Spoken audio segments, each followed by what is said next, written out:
I can't do it. Okay. We'll do it live. Okay. We'll do it live. It.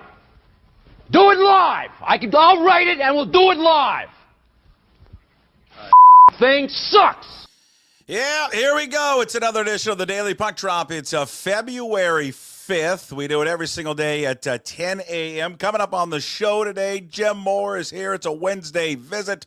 We're back doing the live show. We'll talk about Jerry Dipoto. He did it again. Lots on the Mariners. Obviously, Super Bowl week. We've got our conversations with Ryan Divish today. We caught up with him earlier. Today, we'll play you about 20 minutes of that. And, of course, then the full show will be up for Puck's Posse members. Sign up today if you want to get the full 50-minute Ryan Divish today. Also, Rob Staton coming up at the bottom of the hour. We talk Seahawks. We talk Senior Bowl. And we talk NFL draft. But joining us from parts unknown, I believe he's in Bend. I think he's at his home. Ladies and gentlemen, it is Jim Moore, the go-to guy. Hello, sir. Puck, how you doing? You know, I'm brought to you by a Clean Streak. Every Monday, Wednesday, and Friday, professional window and exterior cleaning service proudly serving Island and Skagit counties for more than 10 years. A Clean Streak specializes in so many different services. But what you want to check out right now, because it's snowy there in Seattle, it's snowy there in the Island and Skagit counties, so you want to check out the window cleaning service they have. Your windows are no doubt dirty and smudgy from neglect. Let Brian Turner and his crew clean them up for you and give those windows the sparkle you and they deserve. Call a Clean Streak at 360-395-5748 or visit acleanstreak.com to get your free estimate today. Thank you, Brian. I'm inside the Puck Sports Studios built by Limbeck Lumber. They're going to handle everything for you, you do-it-yourselfers and contractors, because they offer free deliveries from whole house packages to those DIY projects. Largest stock moldings in the Northwest. Proud sponsor of Puck Sports. Also the sponsor of Puck's Little League baseball team. This is your old school service. They've been doing it since 1930. Give Limbeck Lumber a call at 206-782-3487. Visit them at limbecklumber.com. You can follow me on Twitter and Instagram at Puck Sports.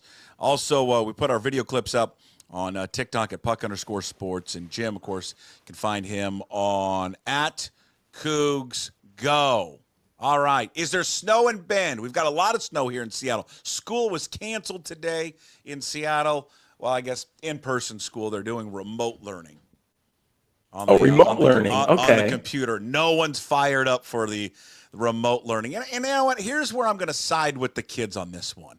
You get a snow day. Damn it, you should be able to get the snow day. If there's no school, there should be no school, and you should be able to go sledding and snowball fights and all the fun stuff that we had when we had a snow day. We didn't have computers. We didn't have to do remote learning. They're robbed. They're robbed of it.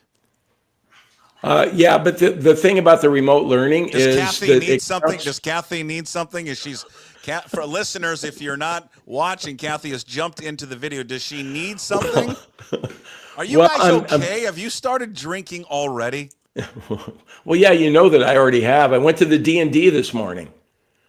Yeah. Okay. You love the D&D, and I had a Bloody Maria before the show today. Is that okay? I mean, I'm retired. Like, what, are you going to fire me like everybody else, or what? You can do whatever you want. I just think that, someone who claims not to have a drinking problem when they're having a drink before 10 a.m., and they do whatever you want to do. What's wrong with that? Nothing is wrong with that. Like, there's probably a bunch of people listening right now going, God, I wish I'd had a Bloody Maria today. And that's, that's not with the vodka, it's with the tequila, because I like tequila better than vodka. You look disheveled. Can I say that? You look disheveled. You the hair. I don't look disheveled. Yeah. I just always look like shit, man. Look at me. I mean, I haven't shaved in a while. Okay. The painters are still here. Everything is in flux. And so it's really taken these people a long time to paint this house. How big is this house? Huh? I don't know what to say about it, Puck. I mean, the guy, he's a really nice guy. Giovanni, I talked to him this morning and told him, take your time, do whatever you need to do to make it a good job. And I mean, for what we're paying you, Giovanni, I mean, it should be just like spectacular. Oh, you're paying him a lot. Yeah, more than I would like to be paying him. Giovanni. Are we paying him under the table, Giovanni? I don't know how Kathy's paying him. I have no idea. Is this what led you? First of all, the D&D is open this early? Yeah, well, I mean, come on. Yeah. A dive bar in downtown Bend? It's a great bar. Yeah. I told you about it. First thing I told you is go check out that bar. It's one of the great bars in all of America, the D&D. Yeah. And we're going there when you come down here in May for the baseball tournament. And then also, you're going to treat me to a free dinner at Boss Taurus because your buddy runs that place. That's not going to be a free dinner. I don't even. Come on. I don't even get a free dinner. I don't even get a free dinner there. You don't? I got to pay a little. Yeah. A little. At least that's my story to you. Okay. Yeah. No, I don't know what's going on. I'm glad that I can drink this month though, because the stress that's related to, getting settled into this house and moving stuff. Oh, the other thing. So I haven't had any dog issues since I talked to you last. Yeah. But I've fallen 3 times. Now that's something that happens when you get older, that you just end up falling at certain points in your life. Around your neck that you push when you fall. No. Help! I've No, fallen. my excuse is that, okay, when like it snows and then the snow melts, but then in the shady areas, the snow remains as ice. Correct. And then when it snows again on top of the ice, you don't really see the ice, and that's where I end up falling. It's not good. Are you okay? It happened 3 times. Yeah, my shoulder's a little sore. And you think this is poetic justice for having your dog off leash? What do you mean? Well, poetic justice? What are you talking about? You think this is kind of how can you make that correlation? How can you make that correlation? I guess karma. You think this is karma? That's the better. What kind of correlation are you trying to make there? I'm just saying it's karma. Like somebody who lets their dog off leash, that they deserve to fall on ice at some point. Somebody that lets their dog off leash running into a freeway. Yeah, probably. Probably karma. Yeah. I got 3 times. I've fallen 3 times.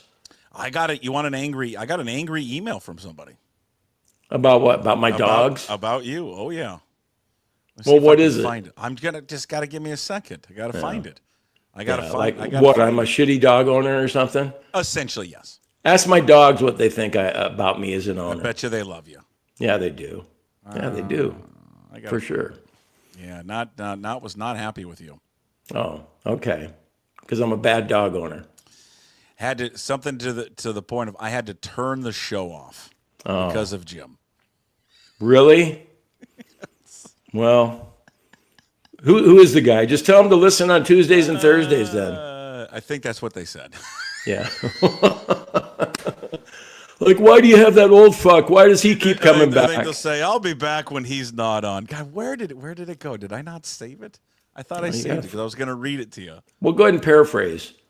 Just that, hey, Jim's got, well, then you got a tweet. Did you not see the tweet from a concerned listener as well? What was that? Well, it just said that, hey, man, you got to protect your dog.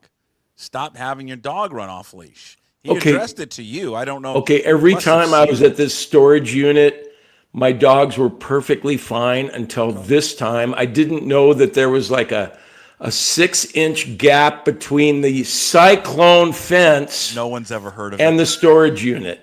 I had a guy on Twitter that said, Jim, you're right about cyclone fence. Maybe you have to be 60 or older to know that it's a cyclone fence, and you call it a chain link fence? I don't know. I always call it a chain link fence. I don't know. Oh, whatever. Well, you're only 49. Hey, you're going to be 50 this year. How are you feeling about that? December 5th. Yeah. Here's the email. You ready for the email? Oh, sure. This is from Alex. And he's basically going to say I suck, right? He didn't say that you sucked. Let me read it. This is from Alex. Thank you, Alex. And by the way, you can send emails, puck@pucksports.com. I like your show, but I had to stop listening today due to Jim and his irresponsible treatment of his dogs. A dog should never be loose on a freeway, period. I was literally yelling at the podcast as Jim told the story. I may listen on Tuesdays and Thursdays, but I can't take any more of Jim. Nice man, irresponsible dog owner that gets me too angry. Good luck with your show. That's fair. Alex. That's fair. Alex is right. I'm a nice man. Alex. Thanks, Alex. Appreciate the thoughts. Okay, can I ask Alex something? You can. What makes him think that I would just say, hey, I'm on I-5 today, and I think, I'm going to just pull over and let Sky and River just run out there in traffic. Yeah, what makes Alex think I would do something like that? I don't know. I mean, I just would not do that. And when I have my dogs off leash, it's not around traffic. It's not. I promise you that. I guess that there's the potential they could run into traffic. Well, yeah, there's a potential, but come Aren't you on. concerned about that, the potential? Shut the hell up. I know you're just trying to egg me on. You are. Leave me Bill. alone. This is from William. William wrote this yesterday on Twitter. He was addressed to you, listening to today's Daily Puck Drop by Puck Sports and Cougs Go. Please, I'm begging you, please use leashes. You dodged a huge heartbreak. Please buy 2 leashes before you're tearfully buying only 1 leash. William says, I love you, Jim. I really do. But the leash is to protect your pups. Okay, that's fair. William, thank you. All right. That's fair. Okay. That's fair. And Alex is fair too. And I like that he called me a nice man. He did. He called you, didn't he? You know what? Kathy would not have called me a nice man last night. We had another fight, huh? We had another argument. I slept on the couch. Yeah, it was. So that's why you got up early to drink at the D&D. What time does the D&D open? Probably 8. Man, Jesus. I mean, we were there like 8:45. Well, you know, if you're a dive bar, if you're a good dive bar, you open at 8. Yeah. I didn't know that. I mean, there is, Bend used to be. It's not so much anymore. Very kind of a blue collar town, parts of it. And now it's just good to see. There's a bunch of white collars running around here. Oh, did you say white, Jim? I didn't say that. You said that. I know, but I know you so well that I know. I knew what you were going to say. I didn't say anything. Collar? Yeah. No, there's a lot of people. You don't want to say you're from California when you come here. You know that early on. When I say I'm from Seattle, people are kind of cool with that. You say you're from California and there's a pause. They don't like that. No, they don't. Hey, you wrote a column about it. I read it yesterday. The News Tribune. He did it again. God bless him. God, I love Jerry. I really do, because he just provides content, lots and lots of content. Well, he just opens his mouth. So lucky that it was my turn to write a column. Danny O'Neill's writing columns for the News Tribune too, and we go every other week. And so I was sitting there thinking, okay, what should I write about? And then I thought, well, maybe I'll do another one of those spoof columns where I make words up for Jerry and have reporters asking him questions and all that. And I've done that before, and so it's kind of a tired little shtick that I have. It's kind of your crutch. Yeah, it is a crutch. Yeah, you're right. And then I don't appreciate you saying that, but you're right. It's just like me saying, "Hey, I got so excited, I got some cigarettes in my hand down my pants." Correct. It's Yeah. Okay. And then lo and behold, I look on Twitter, and he's actually talking to the media. And again, he's such a pussy. He's doing the Zoom thing, which, come on, man. And it doesn't matter. Time out. Yeah. Maybe we could use a better word. Maybe use a better word. Maybe better word than pussy. Yeah, we can maybe just come up a better like word. Weak. Well, I mean, what should I say? How about that? How about we just say he's weak? Okay, because YouTube gets upset about that word. I listen. I think we can be critical. I don't think we need to be. No, but pussy's a good word. I don't think we need name calling. But this is from somebody who had a Bloody Maria already. So I mean, only one. I'd probably blow a .03. Sure, that's what everybody says. Like, so when you go, if they pulled me over after one, what would I blow? An 03 maybe. It's like when you go to the doctor. How many drinks do you have a week? Oh, I don't know, 2 or 3, 2 or 3, 2 or 3 a night. Yeah, 2 or 3 in the week. Okay, so continue. So he did the Zoom. Did you jump on the Zoom? No, Tim Heavley did not invite me to be on the call. Shocker. Okay, so have you watched it or just read what people said? Well, can you watch it? Is it at Mariners.com? Can you watch it? I bet you they don't have it up there. No, but I would assume maybe you can't watch anymore. But I would assume that the television stations, didn't they use clips, or did they not use clips of it at all?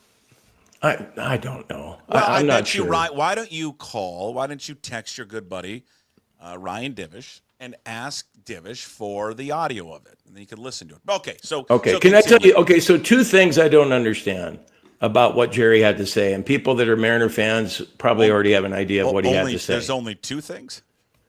Well, no, there's more than 2, but 2 that I'm going to point out right now, because you'll probably have other things that you want to point out. Oh, no. And so if I don't cover that ground, I'll let you cover it. Because I want you to cover all of it. It's not gymsports.com. It's pucksports.com. I mean, you're the star of the damn show. Okay. Okay. So Jerry can't, what he said, he can't possibly believe what he was saying. And so he had to say what ownership wanted him to say, because he can't truly in his heart of hearts, he can't look himself in the mirror and think that what I just told those guys on the Zoom call, I don't really believe, but I had to say it. So there's point number one. Point number two, here's what I don't understand. I have a hard time understanding this, and I'm going to rip my colleagues right now, my former colleagues, because I'm a burned out retired guy right now.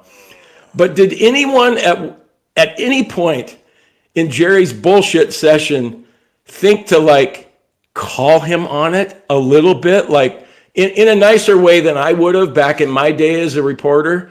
I would have butchered it and said, Jesus Christ, Jerry, how in the fuck can you believe what you're actually saying right now? I would have said something like that. But there's a nicer way of doing that. Jerry, you really feel what's a nicer way? Hey, dumb fuck. Do you really believe that? No, well, there's a nicer way where you can get, like when you're arguing with your wife or somebody, you don't want to be combative or confrontational. You want the person that you're making your point to be receptive so that it could be a constructive conversation. So and that's how you end up sleeping on the couch. We should take advice from you. It didn't go well. Okay, hold on. She was walking through the house and she was like, Jim. Okay, so I'm fucking right here. Okay. I'm gonna defend the people there. How do you know that they didn't ask that? You haven't listened or watched it. Well, okay, fair point. I don't know. I don't know what was followed up on. I don't know what was. Well, because we didn't see. Okay. I'm going to say that didn't happen, and I'm just going to assume it didn't happen. And when you assume, you make an ass out of you and me. We learned that back in the Edward R. Murrow School of Communication. You remember that? Yeah. Okay. We didn't go that we went at different times. I think the years and years and years passed that when I went there, they changed probably the teaching methods. But would we not have seen the comments from Jerry that were follow-up to the follow-up question if someone had said, Jerry, you don't think there were holes to fill? God, I mean, with all due, and then you always throw in with all due respect. And so you say, with all due respect, team president, sir, you needed a third baseman, you needed a second baseman, and Dylan Moore's been a utility player his whole career, and suddenly you feel like he's going to be a starter, and then you're making an outfielder to be the first baseman along with this 37-year-old Solano dude. So with all due respect, it seems like those were holes to fill, not to mention your shortstop sucks, basically. He's not as good as you think he is, and for some reason you still think he's an all-star. So that's a potential hole to fill too. And then you got, the left fielder that steps out of the box every other pitch and had a career worst year. You got Victor Robles, who was given up on in Washington, and he hasn't done it for a full season. So you've got all kinds of holes, not to mention I keep saying not to mention. That must be a crutch too that I have. The two Mitches as candidates to be your DH. The two Mitches to be your best candidates to be the DH. Those aren't holes to fill, sir, president, team president, sir. Yeah, I mean, we didn't see again. I don't know. I don't know, but again, I don't know what was asked. I mean, I don't know. I mean, we have. Don't you think we would have seen Jerry's responses to those questions if they were asked? Okay, now to defend him again, how do we not know when he gave the most damning quote? Right, was I'm just going to pull it up here real quick. I'm not. You may very well be right. I just don't know. I wasn't on the call. And it's poor form for me. And I love Ryan Divish and I love Adam Jude. Who else was on the call? But they have a lot. I mean, Shannon couldn't ask those questions. We know that. Okay, so what I'm asking, Daniel Kramer, he can't ask those questions. Sure. But what I'm saying is when he gave the answer to and this was the one that I think most people get offended or were offended of, or offended by, when he says, I think there's a reality of our offense and the perception of our offense. We play in a tough ballpark, yada, yada, yada. I know the offseason has been long and seemingly slow, but we do feel like we've made a lot of progress this year. I don't know what was asked there. Maybe that was a question. Hey, you've said that the offense has improved, but listen, here are the holes. You didn't add much in the offseason. Maybe that was the follow-up that you're looking for by someone there, and then that was a response. Maybe.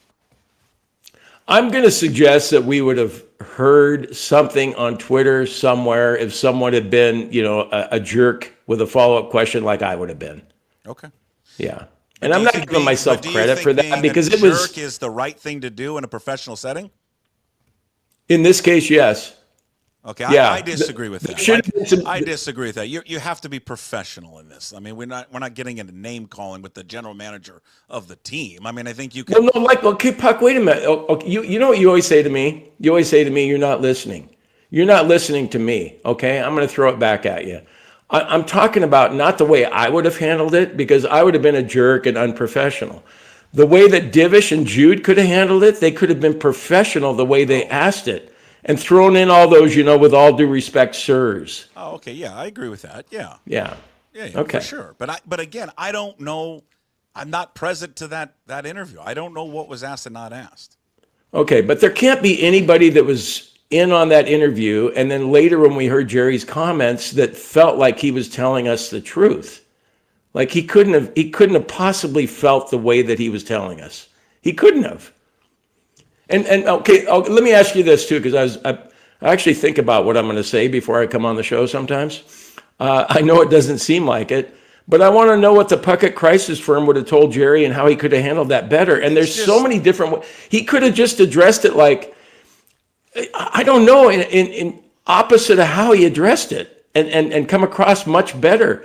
It's always condescending from him. And it's always like, well, can't you see that we were WRC plus this and WRC plus that, which is such a BS metric to put your team on. It's an entire stat based on what it should be rather than what it is. Here's a stat for all you stat nerds out there that I look at. How many actual runs do you score? Not what the weighted runs plus is based on the ballpark, which is just like, this is what we should score based on the ballpark.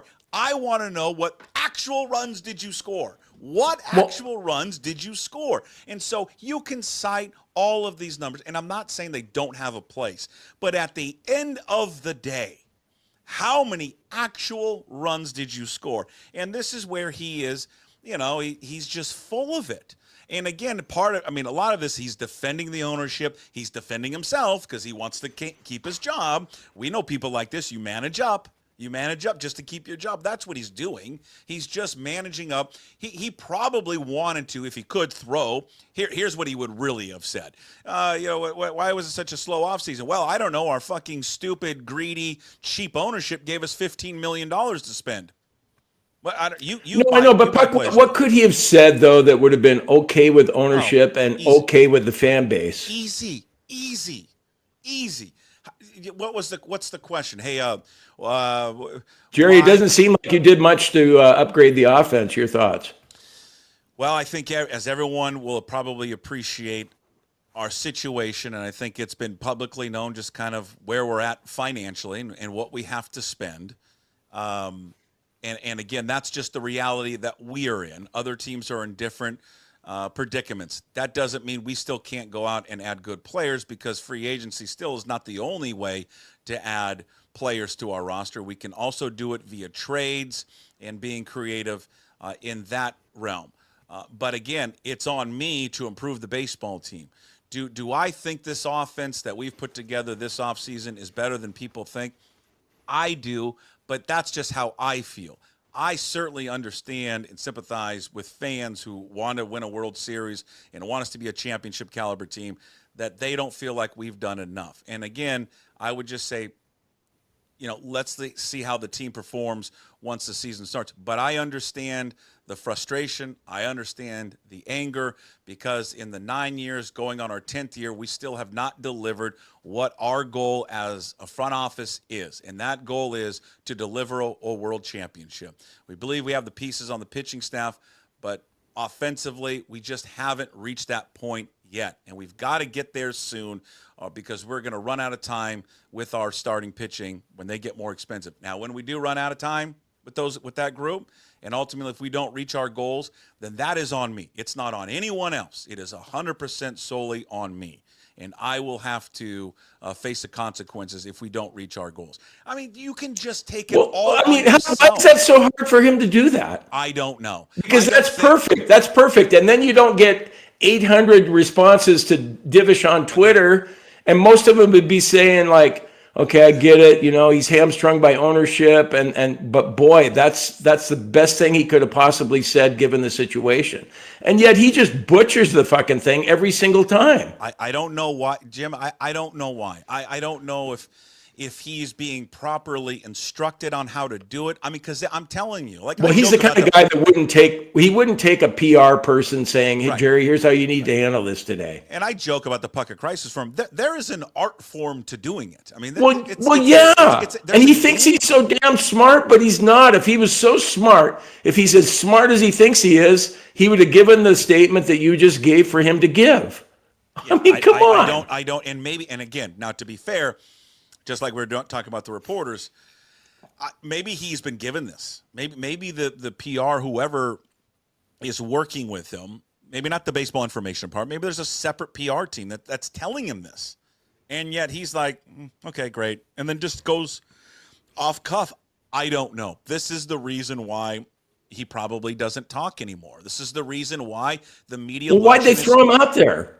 Because they have how come Tonto isn't doing it? He's the GM. Again, that's the other thing. I don't know why. If I'm running that public relations operations, all I would put out was Justin Hollander. He's it. But again, Dipoto can't help himself because he has just a massive ego, and he has there's a level of narcissism with him. A level. Yeah, I mean a high level. He has to be out there because he's got to talk. He can't help himself. He just can't do it. No, you know what? You're right about that. Kevin Mather told me that once when I was working at 710 and Dipoto said that, he would rather work on the morning show instead of the afternoon show because of an inappropriate comment I made. And I was trying to mend fences, and Mather thought he was going to try and work for me on that. And he said, Jerry loves to talk. I think we can work this out. Now, it didn't work out, but yeah, Jerry loves to talk. Jerry loves his own syllables. I mean, he really does. And I think he doesn't want to deep down allow Hollander to go out there and be kind of the face of it. He doesn't want that. But he's the general manager. The general manager is who talks generally on most teams. He's the general manager. Oh, look at that! What's that? Look at that with the what's confetti coming down? He's the general manager in name. He doesn't run the team. Jerry Dipoto runs the team. Jerry Dipoto does all the decisions. Everything. Hollander has a say, obviously, but come on, this is Dipoto's team. Yeah, he's making all. So if you're a fan, what do you do at this point? I don't know. I really don't know. I don't know if this is finally the year where people finally turn on them and don't show up. I'm going to be real curious of how this season starts for them and how, are they going to get the same amount of people turning out? I don't know. I think that last year I saw this level of contempt for them, and then people still turned out. I don't know if anything changes this year, and I'm not telling people not to go and not to show up and do whatever you want to do. If you don't want to go, then don't go. If you want to ban, have some personal ban on them and boycott, fine, have that. If you want to go to the games, then go to the games. But well, and then how about inside that clubhouse? Forget about the fans for a second here, and I understand the fans' frustration. They should have improved the team. If you're in that clubhouse, you're thinking, God dang, I got to talk to my agent because we're never going to win here. I mean, I wouldn't want to play here if I'm one of the Mariners. Like, they're never going to do enough. When he said that we're going to be in the mix in the division this year, that's not what you want to hear. You don't want to hear that you're going to be in the mix. You want to hear that you're going to win the damn division and get to the World Series for a franchise that's never been there since 1977. And you know that you have a World Series caliber pitching staff. You know that. I said this now. I recorded earlier with Divish, right? So Divish and I have already talked this morning, and I said the same thing to Divish that the greatest worry is Casey Brown checks in on the chat. The chat room is open, by the way. Casey, for those just listening, says the way Jerry Dipoto talks would make you think he's running the Dodgers. Yeah, I mean it's a great point, Casey. But and I said this to Divish. My biggest fear as a fan is that we're going to look back 5 years from now. Or longer, 5-7 years, I'm going to look back at this team and go, we just wasted one of the greatest, if not, the greatest pitching staff in the history of the organization, one of the best pitching staffs in baseball, while I'm watching George Kirby win a World Series for the Braves. Or the Dodgers, that's exactly what's going to happen. Logan Gilbert with the Red Sox. Yeah. Pitching to Cal Raleigh. Like, I'm going to watch it, and we just pissed it all away. Similarly how I felt, in those great teams after 95, 96, 97, 98, when you think of the collection of talent that they had four Hall of Famers on that team. 4 of them, because I count A-Rod. And they didn't win. They sniffed the World Series. And just how depressing that was. It's going to be the same feeling for me. That's what makes it even worse is that, typically with a Mariners team that, hasn't met expectations, you kind of go, well, okay, I get it, because pitching staff is so-so, and the bullpen's so-so. The hitting's okay, but not great. But now you look at it and you go, wait a minute, you're squandering this great rotation you have. I mean, how many other teams in MLB have a 5th starter that could be an ace anywhere else? Right, in Brian Wu. I mean, come on. Yeah, it's just it's maddening. And then you think about when these guys eventually are up for their contracts, why would they want to stay here? Because because they know this organization's not going to pay them. Remember how excited we all got when we found out Cal Raleigh had dropped Scott Boras, and we're like, oh, this must mean he wants, because Boras probably doesn't want him to sign there. You know what? There's been nothing at all, any rumors whatsoever about those two sides talking about a new deal. And he has dropped Scott Boras, by the way. He has dropped Scott Boras. Okay. Is that it for today? Well, I know you have to get to Rob Staton, and he's got a lot to say about Geno and possible Geno! Quarterback situation. All right, we'll cut you loose. Okay, come on. This is where you're supposed to say "I love you to death." I just really want to tell everyone why you have to abruptly go right now, but that's okay. You can Well, save it for Friday. No, we'll save it for Friday. I want to let people. Jim, I was wrapping up with Jim, but Jim just texted me, says I got to go right now, and I'm gonna. I told the guy that I was going to be with you until like 10:35. Don't say anything. I don't want you to say anything right now. I don't want to say anything because I want people to think of why you have to leave right now. Golf picks. Who are you picking this week? Oh, my 2 guys are Nick Taylor, because he won there last year. I like defending champions, horses for the course, that kind of thing. And okay, here's my long shot. My dark horse went with Gary Woodland. Ooh. Gary Woodland. I'm picturing him with the trophy, crying on Sunday there at TPC Scottsdale after the brain surgery. Yeah, because he has but then he has the girl there, right? The girl. That's where he made friends with the girl. Oh, I wasn't sure about that. But it's going to be an emotional scene there before the Super Bowl, and it'll be emotional at my house, too, if Gary Woodland wins. Okay, well, whoever I pick will probably finish last. So Who are you looking at? I haven't even really thought yet. I don't know. Take Woodland. Come on. You know who I want to take? I think he has a Seattle connection. That Novak guy, is he in it? That Novak I thought you were going to say Cam Davis, because he's Aldera member. Oh God, every time I read that in the paper, blah, blah, blah, he's from Aldera. Okay. All right, I know we got to go. We'll talk to you on Friday. See you. Okay, I love you to death, Puck. Love you to death. There he is. Go Cougs. Go Cougs. Jim Moore with us Monday, Wednesdays, and Fridays, brought to you by A Clean Streak. You can send in your guesses why he had to abruptly just bail right then and there. All right, we got to talk a little football, little Seahawks, little Senior Bowl, little draft. Ladies and gentlemen, from England. He joins us right now. Rob Staton, brought to you by Superior Linen Service, family owned and operated since 1926. Rob Staton's show is proudly brought to you by Superior Linen Service. Give him a call at 253-383-2636. Visit them at suplinen.com. We're going to talk about the Senior Bowl takeaways. We're going to talk about quarterbacks. He's got a lengthy write-up at SeahawksDraftBlog.com about 3 quarterbacks that he's got his eye on. You know one of them. You probably don't know the other 2. And we'll also talk about the Seahawks, a couple additions to their coaching staff, and, of course, the upcoming NFL draft. Canucks hat on.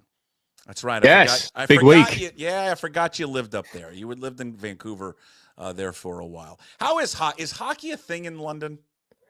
Yeah, we have quite a prominent British hockey league, and the team where I am in Sheffield is probably the most successful team in the country. They won we call it the Grand Slam, because you don't just have the playoffs over here. You have that the league winners get a trophy, you have a playoff winners, and then you have a separate cup competition. So they won all of the competitions last year, and then took on some of the best teams in Europe and actually beat some of them. So they've had a really good 12 months. Yeah, so everybody gets an orange slice over there, huh? Everyone gets a participation trophy. That's what it sounds like, Rob. That's exactly what it sounds like. Well, for some reason in our sports, we can't have just one thing. You have to have several competitions. I mean, the NBA have the cup thing now, don't they? So they just copied European soccer. Yeah, they branched out into that. So there we go. All right. SeahawksDraftBlog.com. You got a lengthy piece up there. What I think happens next with Geno Smith and the 3 quarterbacks the Seahawks might target in the draft. We're going to get to that. I do, though, want to get your overall. You don't sleep. You're a vampire. You spend a lot of time watching the Senior Bowl. Just give me some overall thoughts on what you think of the talent coming into the 2025 draft based on what you saw at the Senior Bowl. I don't think it was the best Senior Bowl in terms of the players available and high picks. I thought the 1v1 battles in the trenches were not quite as good as they have been in perhaps some other years. I think there's been a lot of hype about certain players. I think there's been a bit of reaching going on, and also some very, very busy agents. So, for example, Jackson Darts, if you listen to anybody in the media over the last 7 days, is going to be a first-round pick. A lot of hype. It's absolute nonsense. There's nothing to suggest that whatsoever. 15 of his 29 touchdowns last year came against Georgia Southern, Furman, and a really bad Arkansas team. He played really badly in key games. I went back and watched a couple of them after all of this hype against Kentucky and Florida. And no, this guy's not a first-round pick. And if he goes in the first round, good luck to the team that has taken him. So you're getting a lot of hype there. But then there were some real positive success stories. Do you like Chris Jones, the Kansas City pass rusher? I like him. Yes, I'd like a few of those guys on my team. Yes, please. Okay, so there's a guy called Darius Alexander for Toledo, 305 pounds, 34-inch arms, 6'4", rushed off the edge against Josh Connolly, the left tackle for Oregon, and beat him off the edge. He threw him down too. Was he the guy that threw him down? So, no, he wasn't the guy. That's Mike Green. But he rushed Connolly off the edge and beat him for speed around the edge. He was dominating with swim move in the middle, power, bull rush. He looked like Chris Jones at the Senior Bowl. And I know that when you say somebody looks like Chris Jones and they end up looking more like LJ Collier when they get to the NFL, you leave yourself wide open. But you can only call it as you see it. Athletically, physically, he looked like that kind of player. So I think he's somebody that deserves a lot more talking about, deserves a lot more hype than Jackson Dart deserves, and could be somebody that is very interesting in that, even as early as where Seattle is all the way through to where they pick in the second round. And then a couple of other names for you. Oluwafemi Oladejo, pass rusher from UCLA, shifted over from linebacker. Mm-hmm. The guy just looks like a dude, like an alpha, celebrated every play that he made and his teammates made, tough, physical, quick. Somebody who's going to go a lot earlier than I think people realize. And then Josh Farmer, defensive tackle from Florida State, just incredibly tough, physical. Spent the first 2 days just bull rushing every interior lineman back into the quarterback. And then I think after 2 days, they just said, can you show us a bit of speed? Like, try a couple of speed moves. So he did, and he won with those as well. Okay. So over the course of the 3 days, he was a real winner, and he's apparently going to have a great combine. Well, you correct me if I'm wrong, because you cover this stuff more than I do. The defensive line's a strength of this draft, correct? Yeah, there's a lot of numbers there. A lot of depth. Is there maybe not a lot of like stud players, but the depth is good? Yeah, that's how I would describe it. There's not a lot of players that are going to go in the top 15. There's not a lot of Byron Murphys who just look like top 15 picks, but you have an enormous list of edge rushers, defensive tackles, and sort of inside-out rushers. Well, listen, I think you in your mock draft, you have Carter going number 1, right? Yeah. Yeah, he's just I mean, Penn State was on TV a bunch, so I'm sure a lot of people saw him play. I mean, he's just that's what I want. And I know the Seahawks aren't going to get that, but God, I want one of those. I just want one of those guys that are like that. I went back and had a look at all of the pressures the elite players in the NFL who are pass rushers, how many pressures they had in their final year of college football. And there's only one player who matches the number that Abdul Carter's just had for Penn State. It's Nick Bosa with 66. That's not a bad little name to be next to, is it? Yeah, it's something about that number 11 at Penn State. God, they're all good. I mean, I know it gets passed down to those guys, but it's just he's just a fun football player to watch, and he just one guy like that can just change your entire defense. All right, so what else stood out to you? Defensive lines of strength. Is there another group of a position that stood out to you during this week of the Senior Bowl? Yeah, I think there's a couple of tight ends that really, really performed well. People know about Mason Taylor, who's Jason Taylor's son, and Jason Taylor actually started as a tight end before going to a pass rusher. Mason Taylor's going to stick at tight end. Okay. I thought he moved very well, but Elijah Arroyo at Miami was absolutely fantastic. We've seen him all year catching passes from Cam Ward. Yep. He's been such a reliable player, an explosive player for Cam Ward in Miami. And then he turned up to the Senior Bowl and defenders just couldn't get around him. He was just boxing them out, strong hands, catching the ball away from his body, just looked effortless with his roots. So I think Arroyo and Taylor really enhanced their stock. There was a safety called Keandre Jackson from Illinois State, who's a smaller school guy, who just looked tremendous as well. And then, look, I don't know if you saw the game or any of the game. I mean, I did not. You have to be a bit of a sado like me to sit through the whole week and then watch the whole game from start to finish twice, actually. But the final play of the game was a throw from Seth Hennigan to Besh, the TCU receiver, and his brother passed away in the terror attack in New Orleans a couple of weeks ago. And it was just the most emotional thing that it was a walk-off touchdown to win the Senior Bowl. And his brother's named Tiger Besh. And Seth Hennigan threw him the pass as time expired. The Memphis Tigers. It's just everything about it was just so. And then his uncle was on the field hugging him. His parents, his grandmother was on the field hugging him. It was just such an iconic moment and just one of those classic Senior Bowl. They're going to be talking about that. And they'll be showing when he's playing for the Rams and scoring like touchdowns like Puka Nacua. They'll be showing that highlight forever. I love that. You already got him penciled into the Rams. I love it. Hey, you brought up his name earlier. I'm just curious. Offensive line. What did the offensive line look at if they address it? I mean, I hope they address it.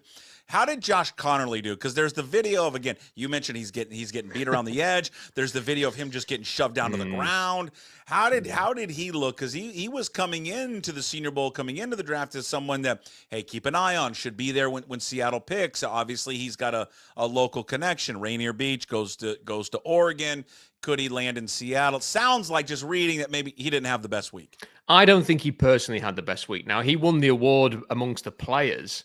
For best defensive lineman of the week. But I do think sometimes... Offensive lineman, you mean? Offensive lineman. Yeah, sorry. They win these awards, I think, sometimes based on reputation. But I didn't think he had a great week. On that play, so Mike Green, who was the guy who ran him over, the Marshall pass rusher, Mike Green I thought had a pretty rubbish week. Like, he kept going for this spin move all of the time, which was completely predictable. He was getting shut down.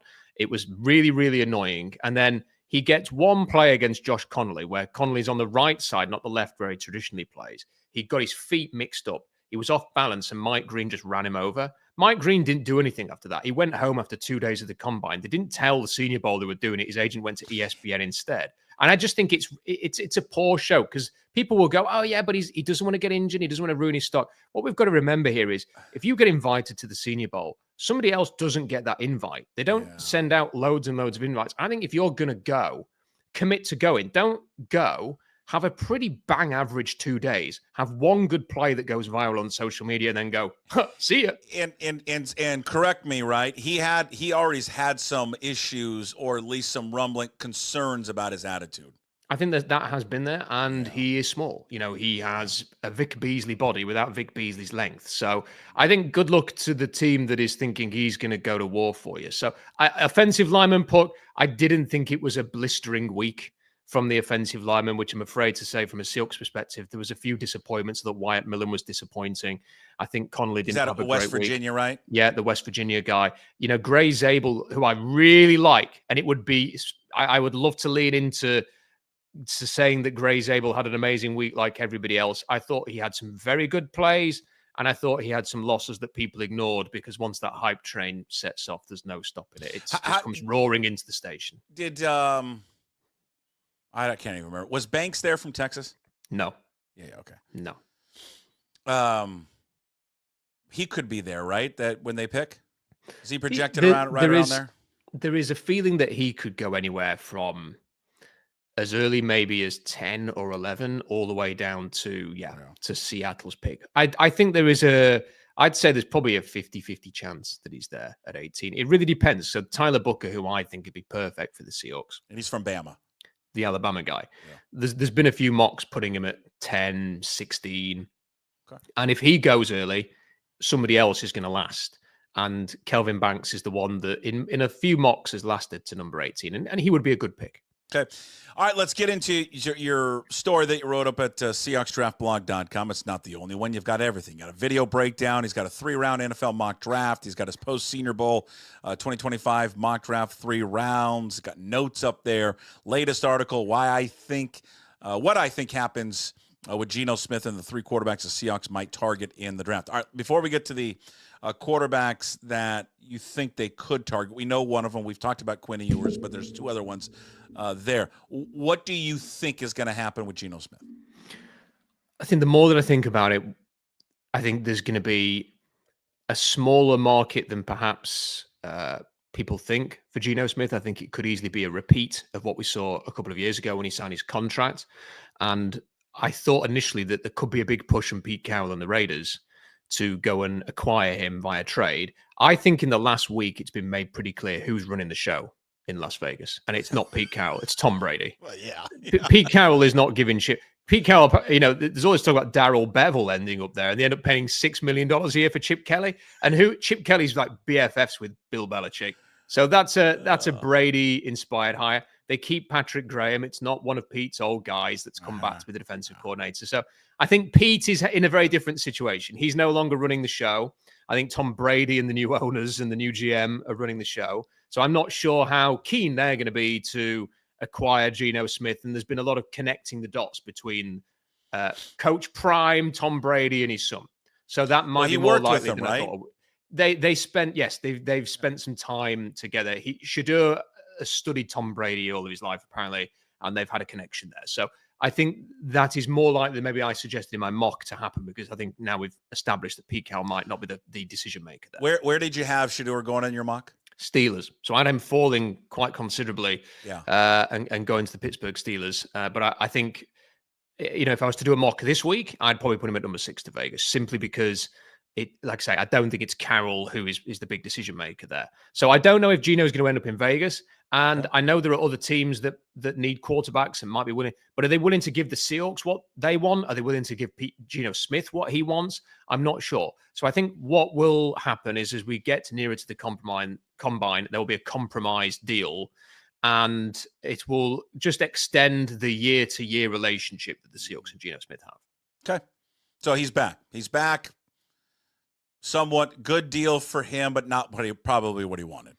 Yeah, I think probably a similar arrangement to what he was on before, with a slight bump, given that, everything becomes more expensive every year. Okay, and you promised me this is the year they take a quarterback in the draft. You got to. That's my prediction. I've put it on Twitter with the full expectation that I'll be retweeting that tweet. I am going to hold you at the end of April. Yes, I think they're going to do it. I really think they're going to do it this time. I really think they don't, man. You're out. We're finding somebody else. Fine. Okay, you have my blessing. All right. Yeah. Well, okay. So we've talked about Quinn Ewers. Before we pivot to the other 2 guys that you wrote about.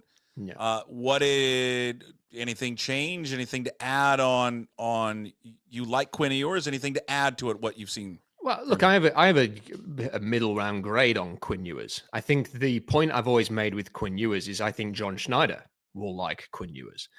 And, I wrote a whole article about this a few months ago.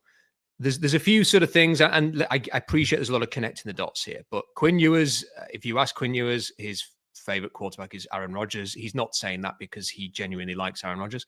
He's saying that because he thinks that that's his best comparison, that's the player he needs to talk himself up to emulate. And John Schneider, back in the day, he loved Aaron Rodgers. Scott McCloughan, the former Niners GM, loved Alex Smith. McLuhan then went to the 49ers, took Alex Smith first overall. But Scott McLuhan has since done interviews, and John Schneider have, talking about this, and Schneider was a big Aaron Rodgers guy. Now, they are not identical. Rodgers is he was better at scrambling. He had his release in the NFL was very different to what it was in Cal, if you go back and watch that. Of course. It was in college, he held the ball up above his shoulder. It was crazy. It was above his head. It's right up here. Yeah, he's throwing it. Awful. It's really different. But in the NFL, throws very similar to Quinn Ewers. So I think there's stylistically something there. And look, I think he has had more success than people are giving him credit for, getting Texas to 2 semifinals. I do think the ball just bursts out of his hand, which we did not see any of that at the Senior Bowl. The ball bursts out of his hand from a standing position. He doesn't have to put a lot of effort in to get the ball downfield. He flicks the ball more than anything. He really does. It flick of the wrist and it comes out. And then the other thing to point out is, again, this is not me suggesting that Quinn Ewers is going to be an excellent NFL quarterback. I embrace that at times last season, he didn't look like an NFL starting quarterback. However, some of the best NFL quarterbacks currently were seen as flawed. The Allens. Patrick Mahomes went 10th overall, not first. Plenty of teams passed it. Lamar Jackson lasted till the first round. It's about emphasizing the positive aspects of a player and development. And I think there are some teams in the NFL who probably think we can have a go at Quinn Ewers. We can see if we can make him the player that he was supposed to be when he was 18 years old. And I think his range could be, it would not shock me if he went in the end of the first round, and it wouldn't shock me if he went in the 4th round. That's the incredible thing. It could go that. There's so many extremes with what could happen to him. Do me a favor and look at this guy on YouTube if you can. I wonder, when I watch Quinn Ewers play, he always reminds me of this old quarterback, and I don't know if he has the same arm strength as this guy, but the way he throws and how he flicks it reminds me of Jeff George. Do you remember Jeff George? I mean, I know Jeff George. I've not studied Jeff George's his game. Yeah. He, long time old school quarterback, Falcons, and he reminds me, does Ewers, of how he throws, where it's not a big windup. It's like he's playing shortstop or second base in baseball. Is how he kind of throws. So watch if you can go watch some old Jeff George highlights, and that's who I think of. Just see if there's any resemblance at all. I'll go and check it out after we've done this, but that's a good point about the way that he throws. Yeah. And there are a number of times when he's in the pocket and you think he's going to get hit, and then the ball just comes out really quickly. And there is a positive to that. But look, I've written a lot about the pros, the cons. My position on Ewers is simply that I think John Schneider and other GMs will have an interest in him, and that he needs to play in a system with structure. And the Seahawks have just appointed an offensive coordinator who is all about structure from that Shanahan tree. That's the kind of system that I think Quinn Ewers needs to be in. So I think it's just something to keep an eye on. What about the 2 other guys that you brought up in your article, SeahawksDraftBlog.com, Will Howard, Ohio State, and then Riley Leonard, Notre Dame. Who do you want to start with first? I'll start with Howard. I think that if you were watching him during the regular season, it was very frustrating to watch, very frustrating. But if you study what he did in the playoffs, it's quite exciting. I once spoke to a very, very experienced, successful former GM in the NFL, Puck, and I don't know what I'm talking about. So I have to ask these people what to look for, because I've never know what you're talking about. But I've never coached, I've never played, I've never been employed by a team. I need to ask these people what to look for, and I feel very lucky that I get to do that, and it helps. And this individual told me that what you need to do with quarterbacks is go and watch every third down that they throw. And he would say, I don't watch anything else. The first thing I watch is I get a cut up of every third down they've thrown in their final season. And then I decide whether I want to go and watch anymore. And I can't do it that way because I can't cut up third downs. I don't have a team of staff doing that. But I will watch third downs. And the thing that I noticed during the playoffs with Will Howard was how many great third down plays that he made. 3rd and 7, 3rd and 9. This is throwing from the pocket, not, he scrambled and he just got there with his legs. This is in the money moments of big games, season on the line, completing third downs. I thought that was really impressive from him. He's a strong runner.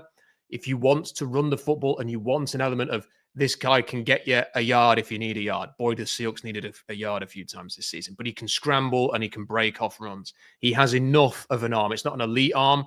It's a good arm. His timing was a lot better in the playoffs. He's experienced. If you listen to Jack Sawyer at Ohio State, the pass rusher, talking about Will Howard, he hails the impact that this guy has had. There's almost a comparison to Russell Wilson in that his old team said, we're going to move on. We're going to go as the younger guy. He's gone somewhere else. He's had success in the Big Ten. And he did what C.J. Stroud and McCord couldn't do at Ohio State, and he took that team to a national championship. I just think as this process goes along, pick 50, maybe even round 3 if he lasts, that could be the kind of range where John Schneider looks at this guy and goes, I think we can win some football games with him. He might not be the answer, but I'm going to take him on day 2 to see if he can be. I like Will Howard, but you're going to hear this because you heard this with, and I just drove me nuts. It just, I'm not saying that there isn't any, I guess, validity to it, but you're going to hear, wow, it's because C.J. Stroud was the same thing. Look at all the talent he's got around him. Sure. That's why he was successful. It's going to be a mark against him. So, I mean, Howard will face the same stuff. And, C.J. Stroud ended up being, where did he go, 2 or 3? I can't even remember. Well, whatever, top 5. But, I don't hold that stuff against him. I mean, some people do. But Howard, yeah, I think there's a lot, as just a casual football fan, there's a lot to like about how he plays the position. And I love what that GM told you. We should look at third downs because that's where all these quarterbacks make their heyday. It's third down. It's their down to come through. And sometimes, if we were going to focus too much on supporting cast, and you're absolutely right, people will say that. Let's not forget that Joe Burrow had the single best college football season ever, and he threw to Jamar Chase and Justin Jefferson. 100%. And his running back was Clyde Edwards-Helaire. It was, and and even Damian Lewis was playing on that team, Buck. Right, God. So we've gone a different way. But the thing is that he did produce, and he had. I'm just looking at the stats now. 42 touchdowns this year.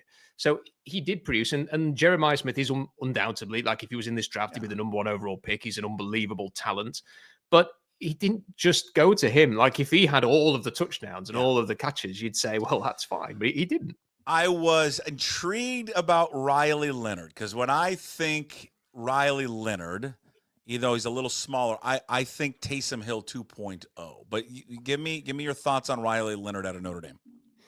Yeah, I think because I've gone back and rewatched all of the playoff games again, and I think like Howard, he came into his own in those playoff games. I don't think he had an amazing game against Penn State. And I do think, unlike Howard, it's a bit more with the legs than the arm at times. But he also made some important third downs. And I think his ball placement of passes is not always great.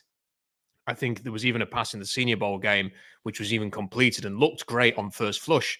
But then you look at the replay and it's a great adjustment by the receiver. His ball placement and his accuracy is not amazing.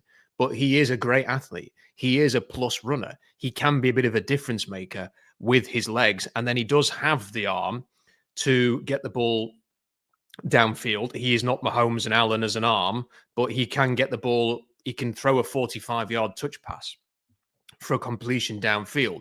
And unlike Howard, Notre Dame didn't really have the supporting cast. They had Julian Love's brother at running back, but even he was injured during the playoffs. They had a really good tight end, but he's a tight end that's going to go round 3, round 4. They've had a receiver who's very young and he's just sort of coming into his own, and they didn't have an offensive line full of first round talent.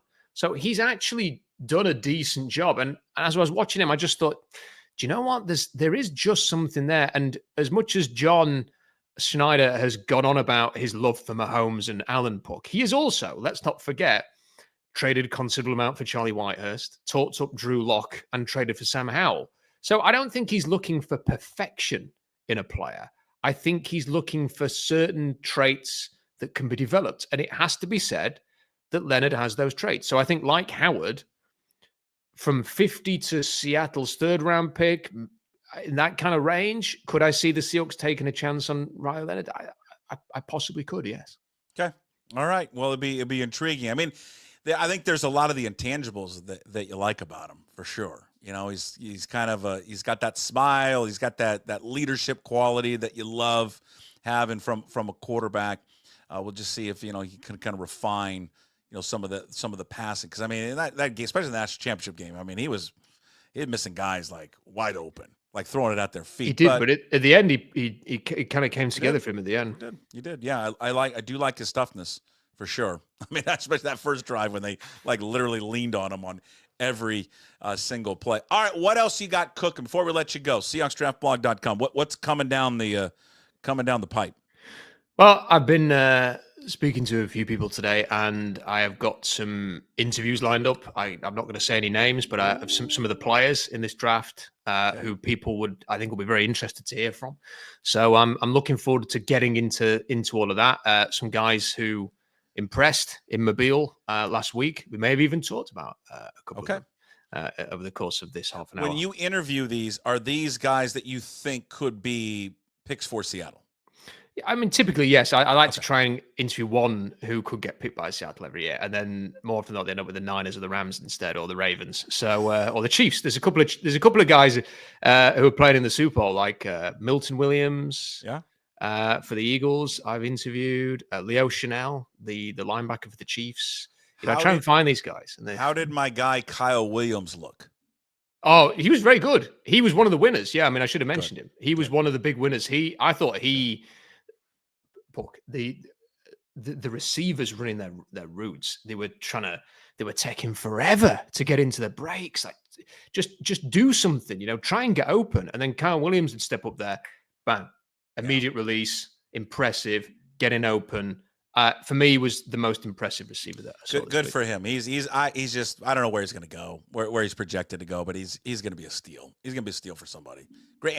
I interviewed him this year. Great kid. Just likable, fun, but just a really good football player. And if people think Travis Hunter is going to go really high in the draft and one of the best defensive backs in the draft, I would suggest you go watch Wazoo's game against Colorado from last year and see what Kyle Williams did to Travis Hunter. Travis Hunter was locked up on him all game long, and Kyle Williams ate him up all game long. Now, is it unfair because Travis Hunter's also playing on offense? Maybe he's tired, but again, if he wanted to go up against the best, he had his way with him.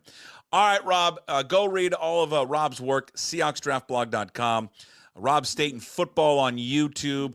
Go watch all the content Rob puts up there. And, of course, follow him on all the social media platforms at Rob Staton. Again, his weekly appearance brought to you by Superior Linen Service, family owned and operated since 1926, committed to delivering the highest quality products and service to the greater Puget Sound area. Give them a call, 253-383-2636. Visit them at suplinen.com. Thank you, Rob. We will talk to you next week. See you next week. There he is, Rob Staton. Full episode of Rob Staton up on YouTube. When you're there on YouTube, please subscribe to the channel. Leave a comment. What do you think about the quarterbacks that Rob talked about? Quinn Ewers, Riley Leonard, Will Howard. Leave the comments there on that. And then the audio version of Rob will be the one big show of the Daily Puck Drop. Rob will also be on the full Daily Puck Drop show, but then we also separate him and just have his own show there as well, just like we will do with Ryan Divish. Ryan Divish coming up right now. And again, as we mentioned this with Ryan, this is about 20 minutes of a 50-minute interview with Ryan. If you want the full interview, please sign up today. Subscribe to become a Pucks Posse member. It's just $5 a month. There is a discount if you sign up for a year. There for Pucks Posse members. But Divish, who was one of the best in the business covering your Seattle Mariners and just talking all things baseball. We'll do this every week. I will pull out a good chunk of the interview, and it's a solid. It's not like us BSing about nothing, by the way.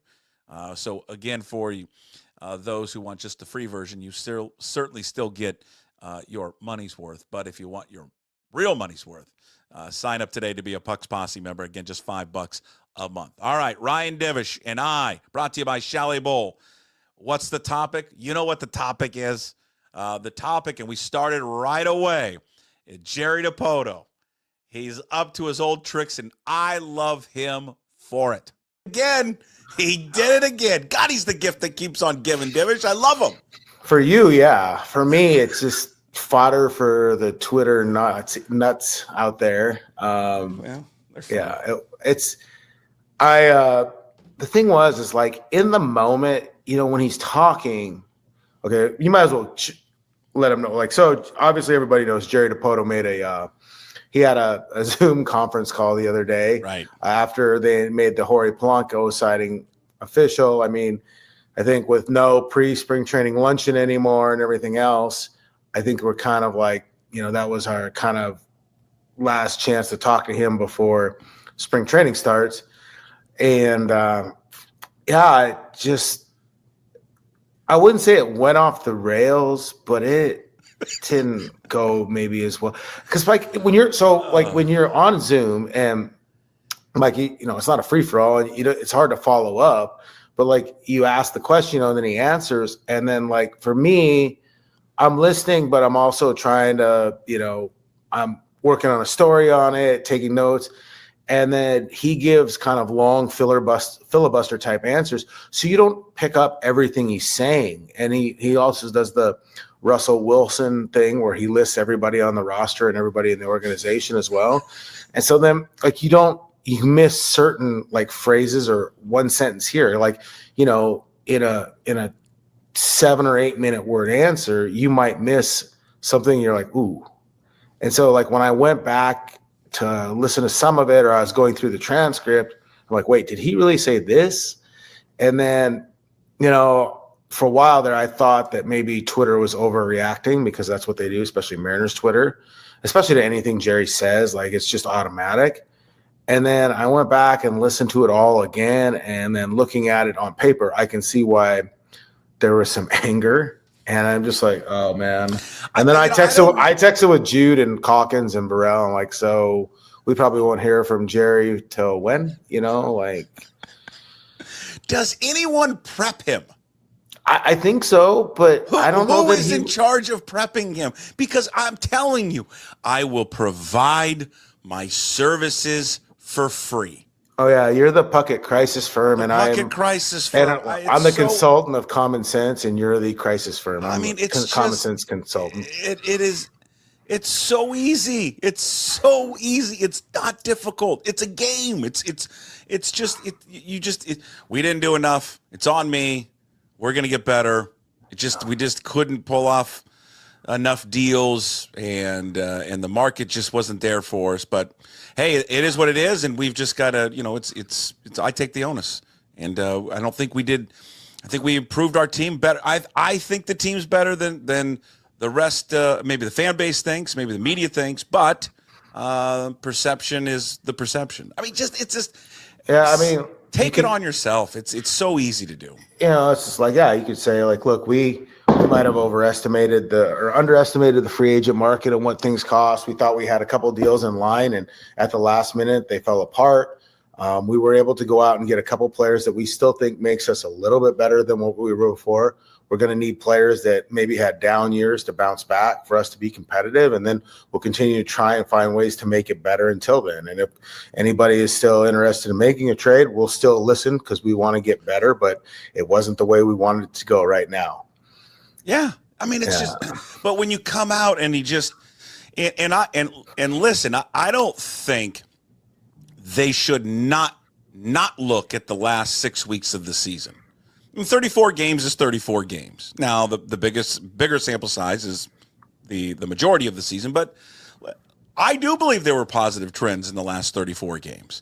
So I do believe, like, when those numbers reflect where they were offensively, I think it was headed in the right direction, Was it just the factors of Dan? Was it just the factor of Edgar? How much haven't done a deep dive in all 34 games they played. I mean, I briefly looked at the schedule. It wasn't like they were playing the who's who in the final 34 games of the season. Now, I'd like to go back and look at the pitchers that they faced in those games. I bet you that had a little something to do with it as well. But, I mean, my eyes told me that they looked different. I mean, I could see it. I totally could see it. But you are banking, like, what they did in the final 34 as that's just going to carry over for the rest of the season. That's a big gamble. Yeah, I mean, like it's like you said, it passed the eye test. Yeah. It was better. The eye test was better. It looked better. It looked more like what they should have, or I think what they were expecting to be like. But yeah, that's 34 games. It's it's 1/6 of the season or whatever. I mean, like that's not how the season's so long, and then you don't take into account injuries and other stuff. I mean, like banking on 34 games. I mean, that's what happened with Shed Long. You remember Shed Long had great 34 games. Dylan Moore in the 2020 season had a great 60 games or last 35 games, and they decided to make him a starter. It didn't work. Everybody always says sample size. You can use it to your advantage or your disadvantage. I mean, I think it's fair to be skeptical to say, like, look, those 34 games, that doesn't necessarily play out over a full season. But I mean, like, I guess for me, if I was going to look at those 34 games and say, okay, why would I believe that will continue, or why would I believe that taking those 34 games and projecting it to be something better is not what we saw, or like the overall numbers from the whole team. It's what we saw from one player, more or less, that makes me think, okay, this is a lot better. And that's Julio. I mean, Julio was better in those 34 games when he started kind of changing his approach, when he kind of hit rock bottom and decided, look, I got to make some adjustments, and I'm going to listen to what the guy with the statue in front of the media interest is going to say. I think that's a big lifter. I mean, so you look at it this way. Going into last year, they were banking on JP Crawford to have something close to the year he had in 2023, which was his best year ever. It didn't happen. He got dinged up. It didn't happen. You're banking on Mitch Garver or even Mitch Haniger to be something close to what they've always been. They weren't. Jorge Polanco wasn't. He was dinged up. So then you go into this year. Are you really expecting Victor Robles to be the guy you got for the 50 games he was here? Or do you think he's closer to what he's always been?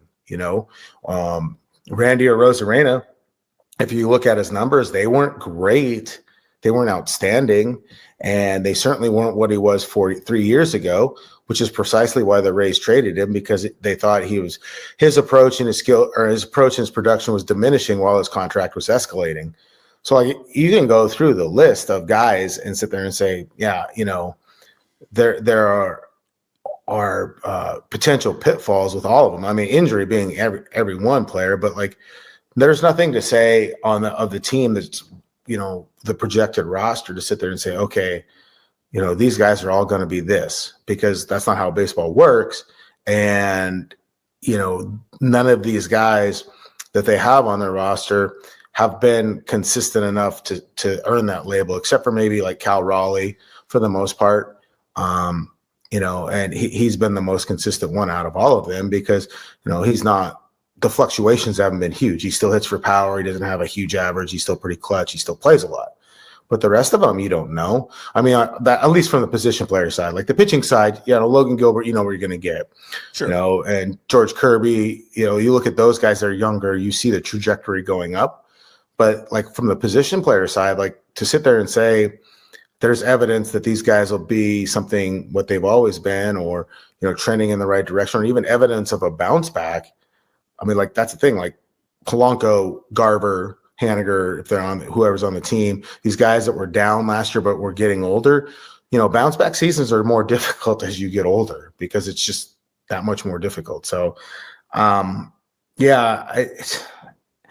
if you just come out and say, like, this is the roster we could put together, it wasn't exactly how we wanted to work. We still think it can be very competitive because we have enough pieces in place that we still, we added minimally, but we can still add and all this other stuff. I mean, I think that's a better way of saying it than coming out and trying to say that everybody else is reactionary and stupid, even if they are, right, to what they saw last year, whatever. I mean, like, but I think that's the problem right there. Yeah. Is that he is saying that you guys don't know baseball. You don't know baseball like I do. Like, this is a good team. I mean, the quote that you had in the paper said, I think there's a reality of our offense, and then there's the perception of our offense. Yeah. I mean, it's the same. I mean, I don't know why he thinks it's different. I mean, he goes, we play in a tough ballpark to hit him. That's true. Absolutely. It's a tough ballpark. Our offense, though, has generally been above average on advanced metrics, WRC plus, and things like that for a number of years.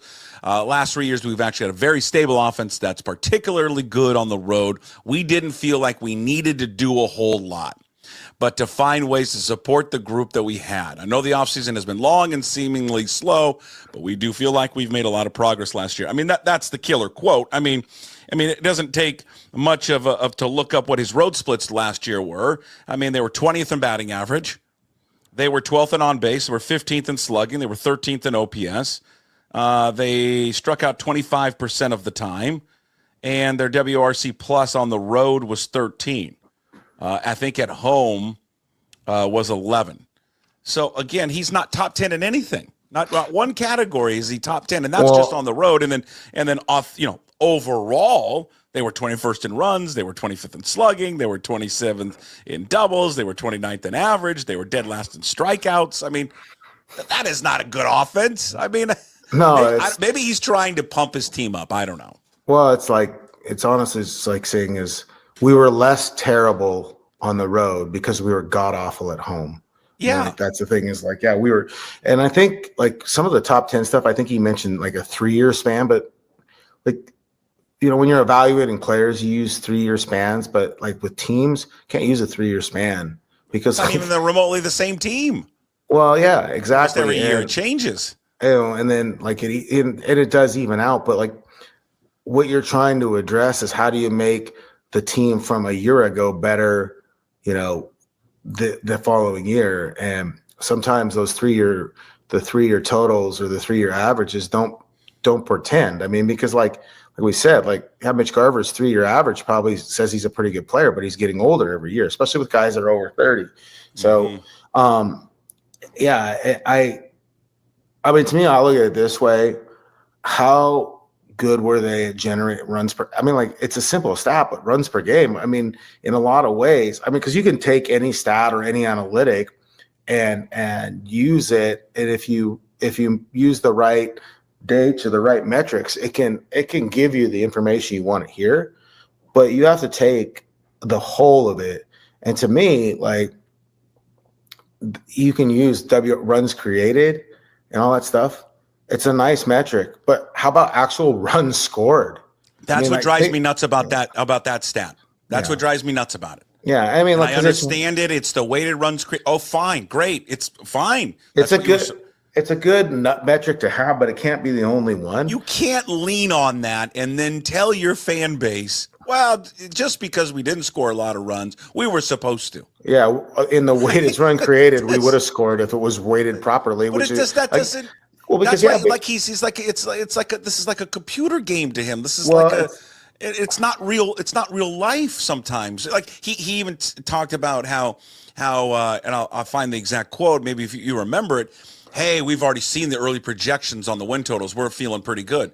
What the hell does that? Who cares about what Fangraphs or Zips is coming up with? I mean, it's about actual wins, Jerry. How many games are you going to actually win? I mean, it seems like he gets caught up in, well, these projections are saying we should have, I'm just throwing out a number, 88 wins. And if we don't get that, well, that's not my fault. That's, that computer told us we were going to get that.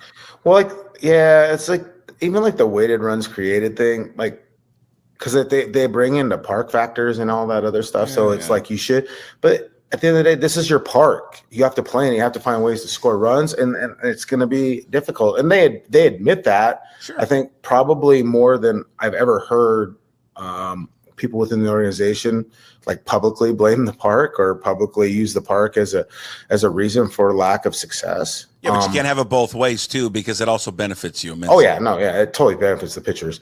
Yeah. I just look at you can use the metrics and everything else. They weren't great in situational hitting because of the strikeouts. I'll say they struck out too much. Maybe that gets better. And they just didn't score runs. And how do you score runs in this day and age? We got to get on base. You have to put the ball in play, and you have to be able to, at some point, hit the ball out of the park or get extra base hits, because they're not going to be a high average team. Nobody's high average anyways. So it's did they get better? Are they going to be better by, like they didn't add enough talent to where it's just like, okay, we've made ourselves better just by adding depth and talent, so our lineup can offset people that are struggling or people that are not producing.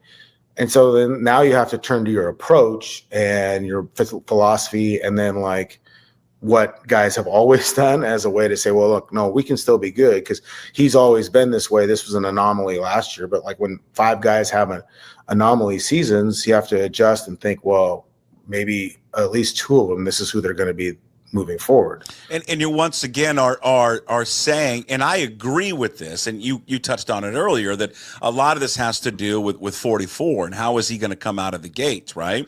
Mm-hmm. But we've discussed this, like at the same time, yes, he needs to play better. It does raise the whole team. But then you are still putting so much pressure on him, and then he puts pressure on himself to sit there, well, I've got to carry it all because they're all looking at me. They're all depending on me. And if I don't play well, then they don't play well. And rather than giving him help, they haven't given him help at all around the roster. I mean, you got an aging guy to play with Solano. I mean, I guess is he, DH first?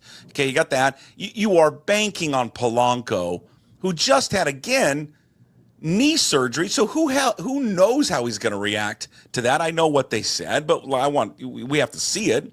Who's, again, to your point, getting older. Maybe last year was just an outlier. We'll find out.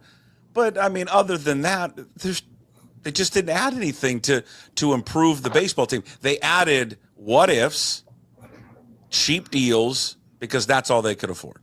Yeah, and I mean, like, it's not like he's going to come out and publicly complain about the payroll. Well, he can't, and he knows he's protecting ownership. Yeah, he's protecting ownership and protecting himself. Like, he wants to keep his job. Like, this is, I mean, like, it's a good job. You don't want to lose it. Coming out and trashing ownership isn't good. I mean, I was told that, like, there were people within the organization that didn't like when Service said, hey, we have to play the hand we're dealt. Like, they don't like it when you speak to the reality of the situation. And big thanks to Ryan Divish. And again, that full interview of Divish is available for Puck's Posse members. Sign up just $5 a month, and you get a discount if you sign up there for a year. It's real easy to do. Just go to patreon.com/PuckSports, or I always say that, but you don't really know what the easiest way is to simply just go to pucksports.com. This is what the Patreon page looks like. It takes you right there. Patreon.com/PuckSports. And again, Puck's Posse community, hit the join button, and it will give you the option, again, if you'd like to sign up for a monthly subscription, or, again, save 8%, sign up there just for a year. But 50 minutes, so there's 30 more minutes of that, more on Jerry Dipoto, more on the guys they added and how serious and not serious they are about winning. We do, again, another discussion about John Staton and about Chris Larson. These are 2 billionaires. Just how serious are they truly about winning? And then Divish and I also discuss a lot of the conversations about you, the fans. I mean, I'm a fan, so I guess I can talk to myself here. But how are you going to react to the team this year? And I think that's going to be fair here for people. Like, how are people going to react to and support this team coming up this season? Let's say they get off to a bad start. I don't know. I mean, that's for you all to probably answer. As I mentioned this before, probably the best way is to just simply go to pucksports.com. It's easier. And you just see right there, new membership, join Puck's Posse. Click on that. That is going to take you to the page I just showed you, the Patreon page, where, again, $5 a month you sign up. You get all the content and the support of Puck Sports and all the content we do, the daily puck drop every day, all of the guests that we do, from Rob Staton to John Canzano. So if you like all that stuff, please support and become a member. Danny Kelly's, we're wrapping up football season. We'll make the transition into baseball, which includes Brad Adam and Bill Kruger, and Jim Duquette's coming back, and of course Ryan Divish, and some other surprises there as well coming up for the baseball season. But for Ryan Divish, and again, we'll always play again, a good portion of it, 20 minutes or so. And also this allows Divish and I to go a little bit longer on some of these episodes. So that's a 50-minute episode that will be up for Puck's Posse members for you, both audio and video there as well. We post both of them up there. And that smaller clip that we played will be available, obviously, in the podcast version of the Daily Punch Up later. And then also we separate that up and the full show on YouTube, but also a separate video there as well on YouTube. All right, before we wrap up the show, we wrap it up every week with Hey, What the Puck? It's brought to you by Restoration One of North Seattle. It's your restoration company that lets you avoid the stress of water, fire, and mold damage with their property restoration services. Locally owned and operated. Make them your first call when damages affect your residential or commercial property. 206-817-8917. Visit them online at restoration1.com, North Seattle franchise. I don't really have anything great here to sit there and tell you about. Here's my rant and rave about something in sports. I will say this real quickly. The yesterday's show, which was not live, and I'm going to get to that here in just a quick second. Up yesterday, we still did our segment with John Canzano. Great stuff from John, and talking about the media deal and also expansion. Did mention that he feels now that maybe that the media rights deal will happen for expansion, as he pointed out yesterday. Hey, maybe the feeling in the room from TV executives and the Pac-12 themselves, that the feeling in the room is it doesn't really matter who the eighth person is. We're going to make the evaluation on the 7 that you already have. And then I haven't read it yet, but there's a story that came out from Front Office Sports, which kind of looks at the business side of sports, detailing how Fox and ESPN and others are still actively involved in the Pac-12, which I think it's a desirable market. I mean, listen, these guys all want content. And what you can do, especially in your ESPN and Fox can do it because they've got Washington and Oregon, already, and UCLA and USC. They can play some of these games at night, but, they don't want all of their Big Ten teams to always play at night. Out here, I mean, you got everybody pretty much in the same time zone, so you can play games later. Mountain West is already been programmed to play games late in the evening, and so has Washington State and Oregon State. So there'll be an appetite for it, because you saw it this year in college football, right? We were without the Pac-12 after dark, which kind of sucked. It really did. So that's up there. Also, Cougar fans, for you, I think it's really good. And I thought it was fun catching up with Jesse Bobbitt, the new defensive coordinator for Washington State, and Danny Freund, the new offensive coordinator at Washington State. If you want to know what the offense is going to look like, what the defense is going to look like, check out both the video and audio of that up on YouTube, also up on all podcast platforms there as well. Love it. I love what Jesse Bobbitt said about having a violent defense, and then Danny Freund talking about the offense, which is going to look way different. It's going to look way different, man.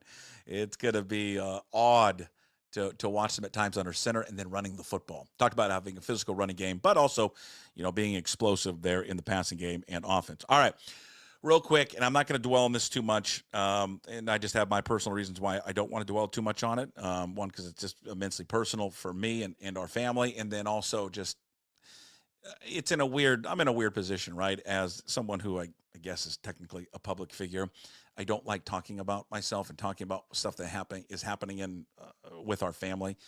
The reason we was not on the show yesterday live, and it will impact here for the next few weeks, specifically on Thursdays, the shows won't be live, and there'll be some changes, maybe even into Wednesday. We'll still put up content, so hopefully tomorrow Garofolo will be up and Mike Dugar, because we wrap up the football season, but we may have to pivot some things.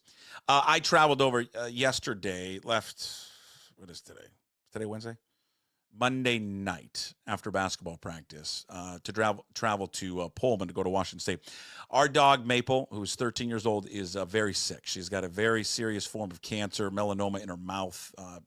It's eventually it's gonna take her life. I don't know when it's gonna take her life, but we're doing everything we can to prolong her life, or at least make it comfortable for her. A very aggressive form of cancer that she has in her mouth. She has a baseball-sized tumor that she's dealing with. You've heard me talk about her many, many times on this show. She's been a big part of not only this, but the radio show as well. And one of the kind of last steps for her is radiation.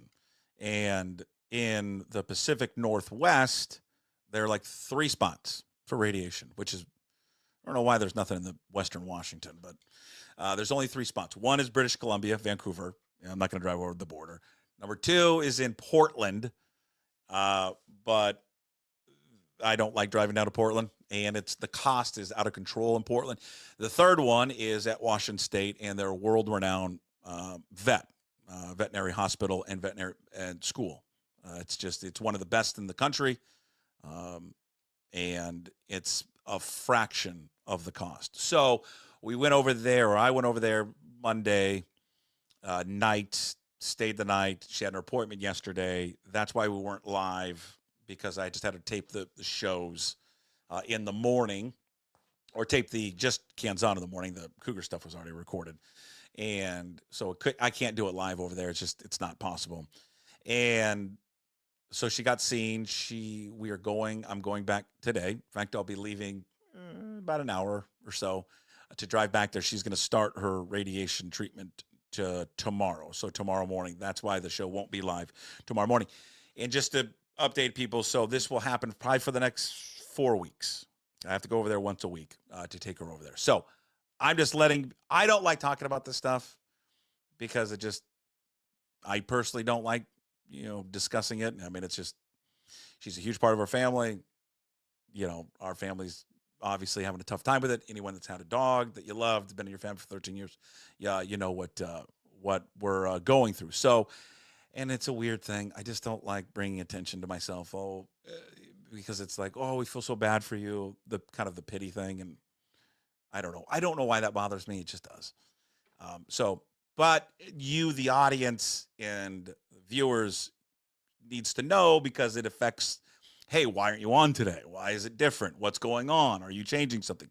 So I just wanted to be honest with you. That's why for the next 4 weeks, the Thursday shows will, and unless something changes too, based on weather and driving over there, something could happen, and I've got to do it on a different day. But the next Thursday shows, or next 4 weeks of the Thursday shows, will be affected.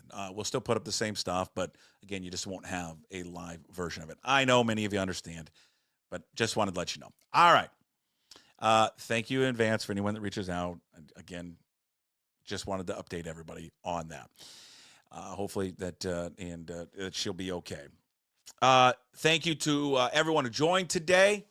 That's Hey What the Puck, kind of a somber one. Brought to you by Restoration One. If you have any issues there with your commercial property, residential property, reach out to Restoration One, 206-817-8917. Visit them online at restoration1.com, the North Seattle franchise. All right. That's it for today. Thanks to Rob Staton. Thanks to Ryan Divish. Again, the Ryan Divish episode, full interview, which again, moving forward, a full interview will be up on Puck's Posse members. Sign up today. Just again, $5 a month. It's a cup of coffee. Not even a cup of coffee. My God, it's nothing. And then the discount, you get 8% off. You sign up there for a year. That will be up there later. And coming up tomorrow, hopefully we'll have Garofolo.